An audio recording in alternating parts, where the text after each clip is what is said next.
Then, according to WHO, the dose of misoprostol used for prophylaxis of PPH is 600 and it is micrograms, and the recommended route is per oral. Whereas for treatment, the dose is 800 micrograms. The recommended route is sublingual. We can go up to 1000 if we are using it per rectally. Please remember, miso is a PGE1 derivative. Okay. Then, all the following are true regarding partogram except each square in the partogram is equal to half an hour. This is incorrect. Each square is equal to 1 hour, and there is a 4-hour gap between alert line and action line, which means you will see 4 squares between alert line and action line. Yes, although we said that the active stage now starts at 6, but partogram mein there is no change. It is still the partogram which was used earlier, and it will be done when a dilatation reaches 4 centimeters. So we start plotting the partogram at 4, and we always start plotting from the alert line, right? So always start plotting from the alert line, right? And yes, if it goes to the right of the alert line, it means she need referral to a higher center. Okay, so you're given an image and you are being asked what it is. So this is actually a enterocele. You see that the bowel loops are coming from the pouch of Douglas and are coming down. Please remember, the most common prolapse or genital or pelvic organ prolapse is actually cystocele.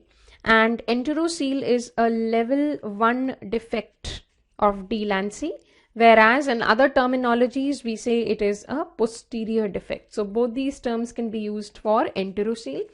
The most common surgery that we do for enterocele repair is going to be, so if I tell you the names, please remember that Halban's technique, Moshkowitz repair. These are older surgeries for enterocele. Nowadays we do McCall's Culdoplasty, right? So the new surgery is, or the surgery that we do now is McCall's Culdoplasty. The most common surgical cause of acute abdomen in pregnancy is acute appendicitis, right? While the second most common is acute cholecystitis. And for the same reason, what you would do is an appendectomy, right? And that's the most common surgery or non-gynecological surgery done in pregnancy. Which of the following drugs should not be used in the conductive labor in women with heart disease? So this is going to be methergin, right? Methyl ergometrine should not be used. It causes severe transient hypertension, right? So it is contraindicated. Oxytocin can be used, right? And misoprostol can also be used, okay?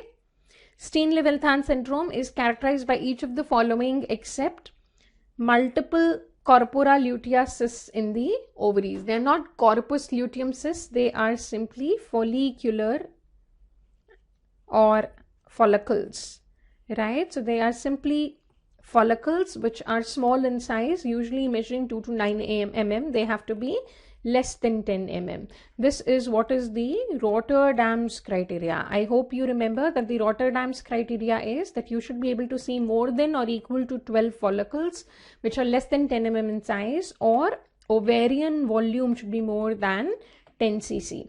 Yes, the tunica albuginea can be thickened, but this is only a finding. It is not a Rotterdam's criteria. What dose of progesterone is released by Mirena per day? So it is going to be 20 micrograms, and that is why it is called as LNG20. Whereas the total dose of LNG or levonorgestrel in Mirena is 52 milligrams, right? It is approved for use of 5 years. It is not used as emergency contraceptive, please remember, right? And it inhibits implantation and fertilization. That is the main mechanism of action. Thank you so much. Bye-bye.